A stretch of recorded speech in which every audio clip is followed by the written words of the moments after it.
Je, unafahamu ni nani aliyekuwa mtangazaji aliyebeba sauti ya taifa zima?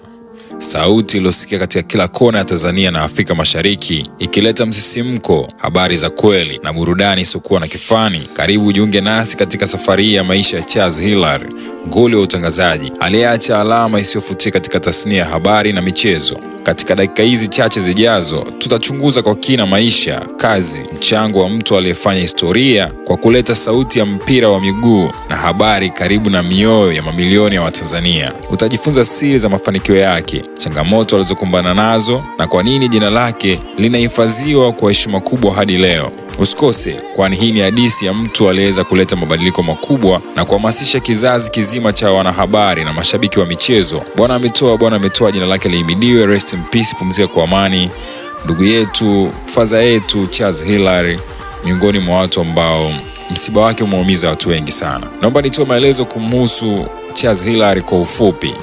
Hii ni Tem TV.